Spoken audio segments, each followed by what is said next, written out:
thamaratin nakhil wal a'nab tattakhiduna minhu sakara wa rizqan hasana inna fi dzalika la ayatin liqaumin yaqilun wa awha rabbuk ilan nakhli anit takhidi minal jibali buyuta wa minasy syajari wa mimma ya'rishun summa kuli min kulli thamarat fasluki subula rabbiki dulula yakhruju min butuniha syarabun mukhtalifun alwanu fihi shifaa'un linnas inna fi dzalika la ayatin liqaumin yatafakkarun. Jadi kalau kita lihat akhir pesan daripada ayat ini di surat yang tadi pertama dibaca, bahwa ini ayat liqaumi yaqilun tentang masalah lebah, itu jadi ayat liqaumi yatafakkarun. Berarti itu juga salah bagian ulama bukti bahwa Al-Quran itu bukan cuma buat orang Arab saja. Itu ayat-ayat yang seperti ini bukti bahwa Al-Quran bukan cuma buat orang Arab saja. Walaupun orang Ajam yang tidak tahu betul tentang bahasa Arab, gitu, tentang bahasa Arab. Sebab ayat itu ada dua, ada ayat Qur'aniyah, ada ayat kauniyah. Ayat kauniyah. Nanti ya ada yang tiga, yang mengatakan tiga juga ada. Lah Allah menjelaskan ayat-ayat kauniyah. Berarti kalau ayat-ayat kauniyah nggak perlu kita memakai bahasa Arab. Dan itu untuk orang yang ajam khususnya gitu. Wah, kita kemujizatan Al-Quran tidak tahu. Ya udah, Allah ngasih ayat, yaitu ayat kauniyah gitu.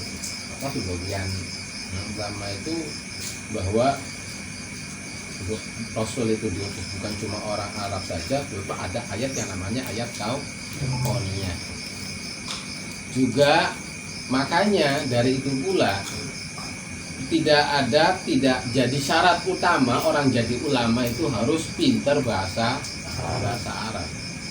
Ada kitab namanya Ulamaul Uzzab. Itu tuh Ulamaul Uzzab. Ulama jomblo. Nah, itu ulama jomblo, dia dalam hidupnya memprioritaskan keilmuan daripada nikah. Ulamaul Uzzab. Ada Ulamaul Ummiyun. Kitab ada namanya Ulamaul Ummiyun. Jadi ulama tapi dia tidak bisa baca, tidak bisa nulis. Ada yang dia ulama ummiyun itu dari sisi keilmuan yang sifatnya hukum, ada yang sifatnya apa? Masalah kedokteran, ada yang sifatnya masalah apa? Politik, semuanya ada itu. Ulama ummiyun. Jadi ulama tapi tidak bisa baca, tidak bisa nulis. Sebab dia memakai ayat, pengetahuannya memakai ayat kauniyah gitu.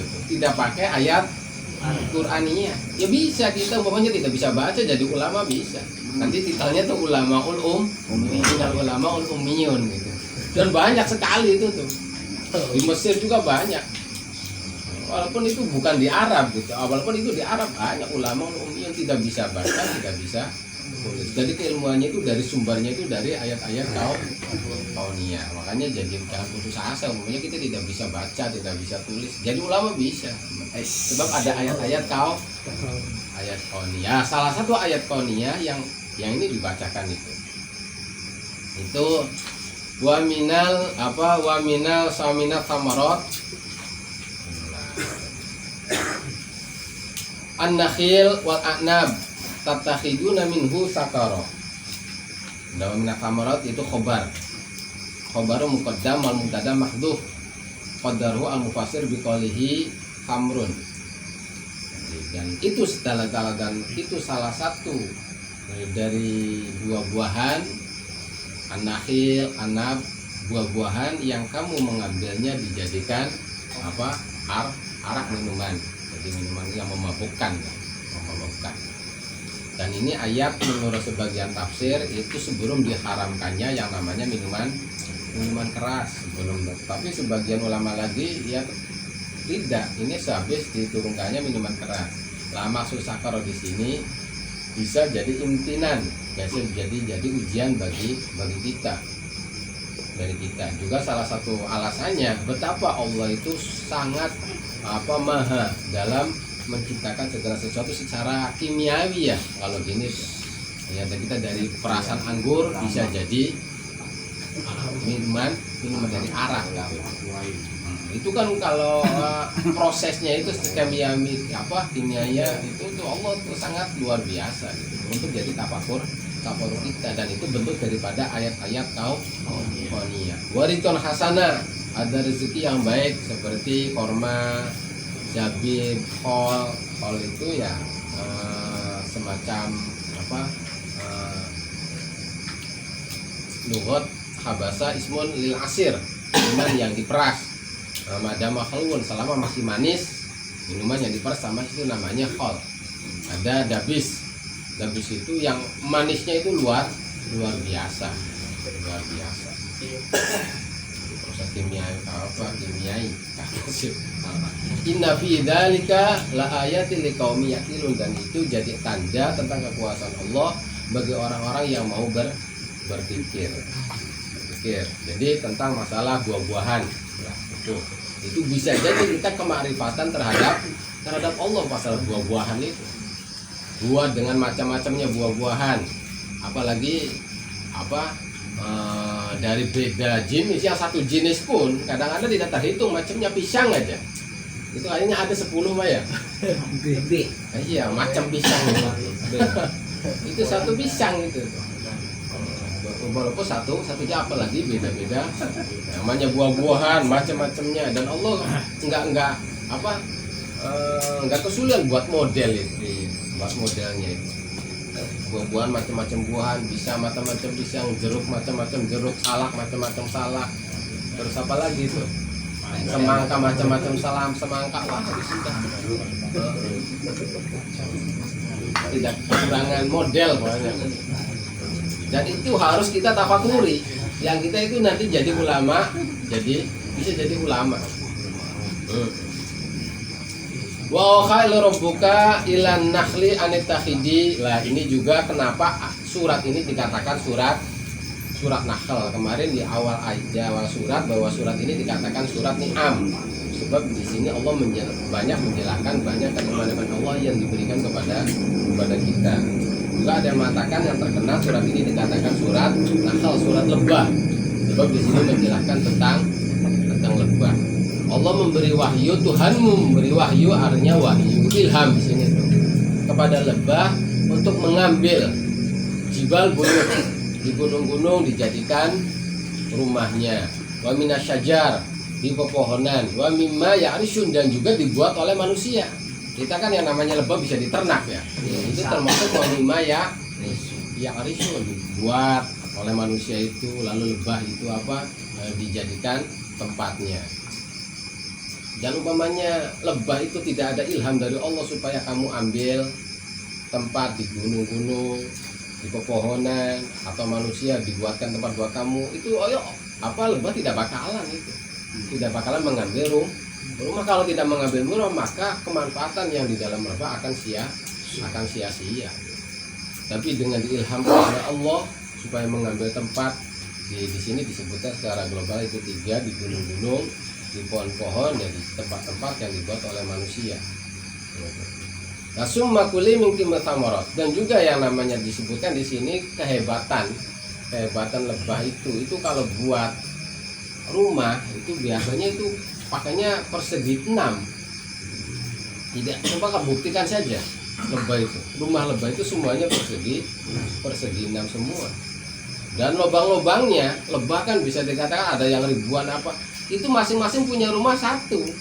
Jadi yang lain tidak masuk datang ke situ semaunya selubang mana, tidak itu.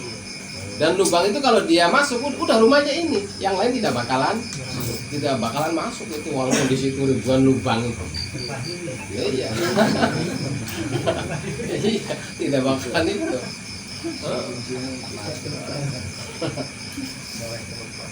Hukumannya banyak itu. Kecuali ya kalau satu ya bisa bebas, ada itunya. Dan ada yang namanya rajanya gitu, lebah itu ya. Yang raja itu kalau dalam bahasa Arabnya namanya Ya'syub. Yang rajanya itu kalau diambil kemanapun itu pengikutnya akan ikut itu. Biasanya kalau orang ternak itu dicari rajanya itu. Rajanya di mana? Diambil udah, nggak usah repot-repot yang lainnya, ambil aja itu, semuanya akan ikut semua itu. Nah, biasanya tuh kalau orang ternak itu diambil rajanya, terus diikat di situ tuh. Dia boleh kemana-mana ya udah, akhirnya itu secara otomatis. Walaupun ribuan juga ya datang ke situ. Dan rajanya itu yang mengatur.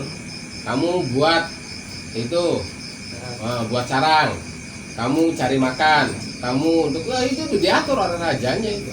Yang namanya yaksub itu. Namanya yaksub itu.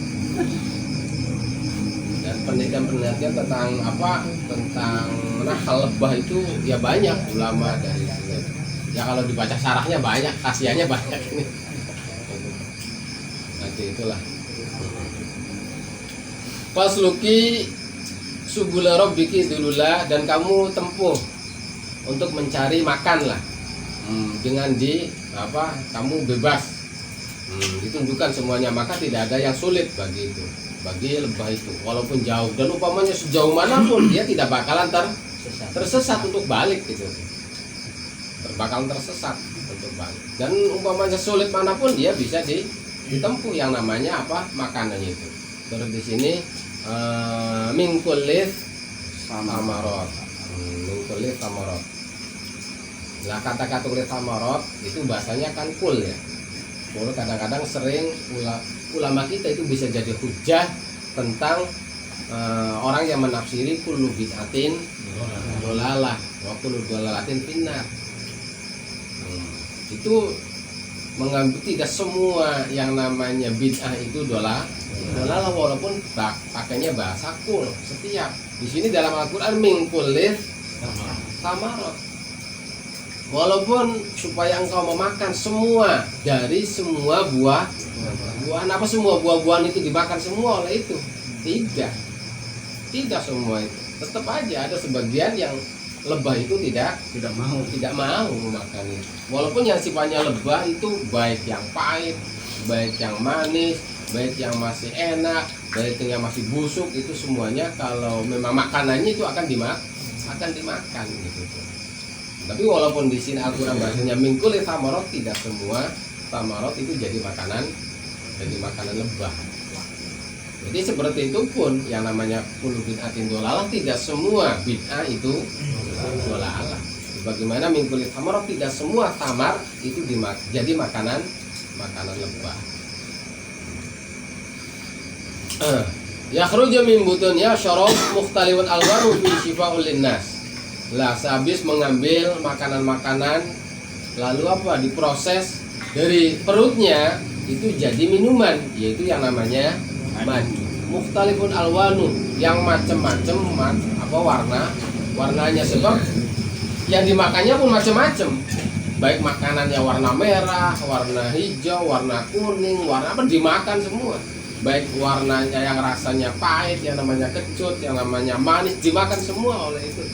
Maka yang namanya madu itu sesuatu yang luar biasa, dan itu syifa fihi syifa'ul linnas, itu jadi syifa, penyembuh bagi manusia. Makanya kata Ibnu Abbas, Allah yang namanya penyakit itu ada dua, ada penyakit hati, ada penyakit badan.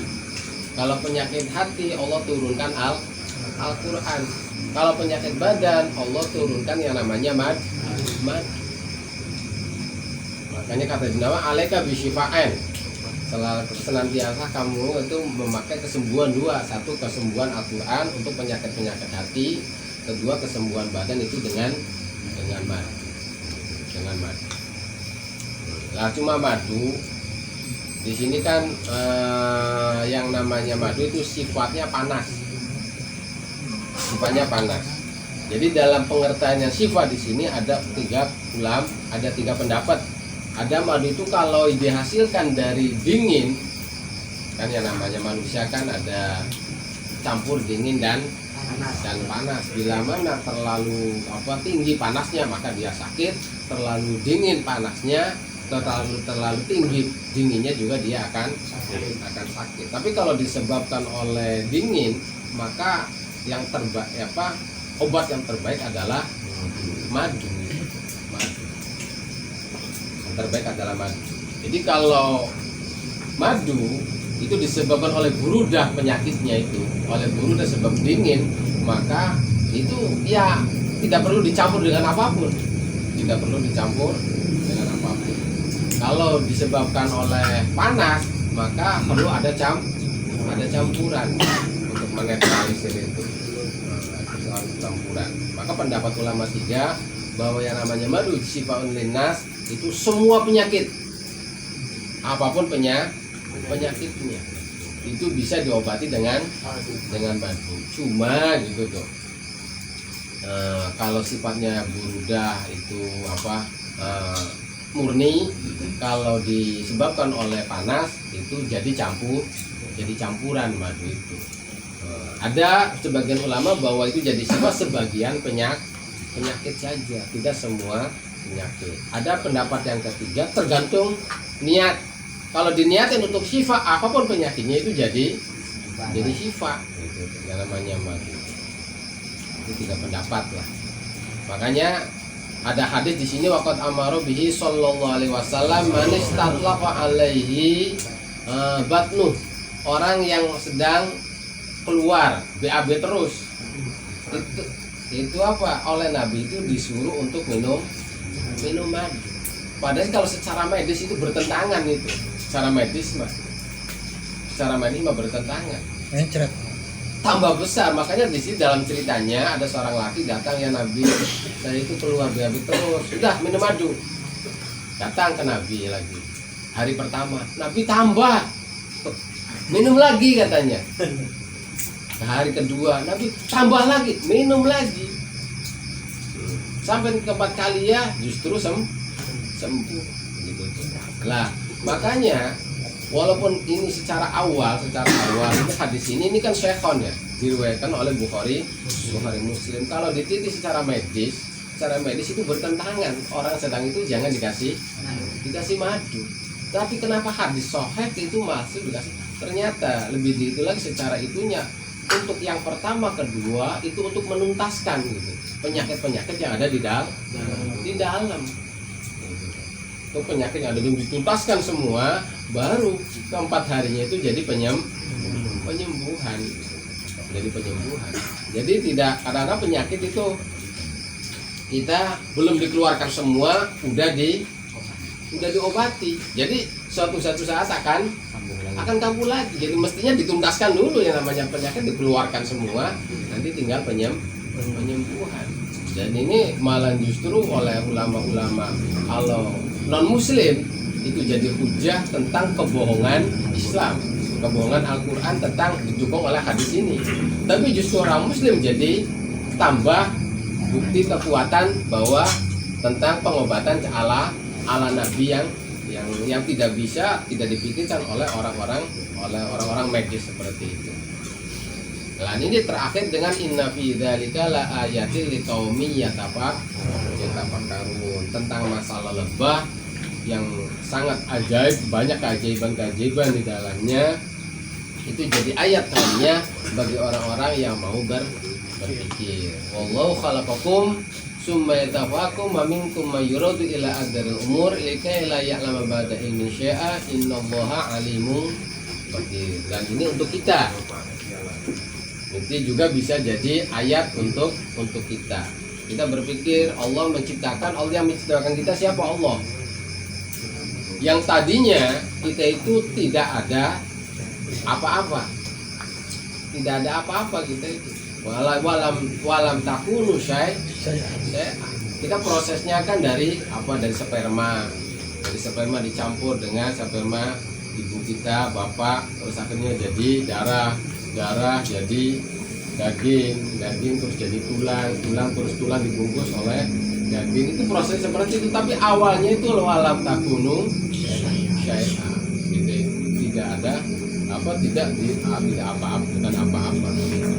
Nah, habis terlahir summa yatawaffakum, lalu Allah habis ajalnya kita meninggal. Wa minkum, meninggal ada yang masih kecil, bahkan belum belum keluar di dunia udah meninggal. Ada yang baru keluar di dunia 1 hari bahkan 1 jam langsung meninggal. Ada yang 1 tahun ya udah sampai yang umurnya bahkan usianya sangat lanjut sekali. Itu sampai ratusan tahun. Minkum mayuradu ila ardalil umur, sampai dia pikun, sampai dia otaknya itu tidak normal lagi karena usianya udah lanjut. Likaila ya'lama ba'da ilmin syai'an, dan itu pun sehabis kita tadinya tahu semuanya, dengan pikun kita akan tidak tahu semuanya gitu. Dan itu juga jadi bisa jadi ibroh bagi kita, sebab manusia terlahir pertama proses sampai dia usia sobi. Pertama sobi, sehabis sobi lalu dia tifel, sehabis tifel lalu dia sabab. Sabab itu puncaknya sampai 33 tahun. 33 tahun terus sampai dia kahel. Kahel itu sampai dia usia 40, itu kahel. Dan itu puncak dari kesempurnaan fisik, juga kesempurnaan akal manusia, itu usia 40. Lalu sehabis 40 tadi ada fase selanjutnya, yaitu menurun, tapi tidak gratis. Tidak gratis, itu menurunnya dari 40 sampai ke usia 6. Menurun secara akal akan menurun manusia itu. Secara fisik akan menurun, itu dimulai dari usia 40, tapi tidak gratis. Tapi kalau udah 60 ke sana, itu tuh sangat itu sekali. Penurunannya itu sangat drastis sekali. 60 ke sana itu. Nah, makanya di sini Ikrimah itu memberi resep, kalau kita ingin tidak pikun, sering baca Al-Quran dengan memahami. Kalau orang memahami Al-Quran, baca Al-Quran, umpamanya usianya 120, 100 itu tidak bakalan gitu. Kalau memang gitu, dia untuk sering baca Al-Quran, memahami Al-Quran. Kalau nganggur aja, wah ya pensiun, nganggur, cepat pikun itu. Iya, kalau udah pensiun nganggur, nggak mau mikir, nggak mau udah cepet pikun itu. Baik fisiknya atau pikirannya atau akalnya. Dan innallaha alimun qadir, dan Allah maha mengetahui bitadbir khalqi, untuk mengatur makhluknya. Qadir untuk Allah maha mampu atas semua yang dia kehendakinya. Sudah, jadi intinya di sini menjelaskan tentang ayat-ayat kauniyah. Kali kita menemukan keajaiban, sebab ini tidak harus orang yang pandai membaca kitab, membaca buku, tapi orang yang pandai membaca ayat-ayat kauniyah, baca ayat kauniyah. Semuanya kita menemukan keajaiban di hewan atau di buah-buahan, silakan diceritakan di sini, kita berbagi. Atau seperti duren, antara duren dan rambutan umpamanya gitu. Itu semuanya itu ya bisa jadi marifat, itu nyata itu tuh. Karena satu buahan kalau kita tadaburi di sini, tafakuri, itu bisa jadi kemarifatan terhadap Allah. Lah udah jadi marifat, kamu orang marifat tidak bisa baca, tidak bisa nulis, ya namanya al-arifun al-ummiyun. Tetap aja dia tuh ulama Allah. Gitu. Jadi ulama Allah walaupun tidak bisa baca, tidak bisa nulis. Pokoknya jangan putus asa. Terus tentang yang paling terdekat sekali dengan masalah usia kita, proses pertumbuhan kita dari bayi, terus jadi anak-anak, remaja, terus jadi orang tua, terus jadi itu juga, itu walaupun kita punya diri kita tidak bisa membendung namanya usia tuh ya. Kalau tua ya tua gitu, kalau putih ya putih rambutnya gitu, nggak putih tetap aja ya bangga. Wallahu alam. Wah, jadi itu pembahasannya. Kita mendapatkan sesuatu yang luar biasa dalam buah-buahan atau dalam masalah lebah atau dalam usia kita.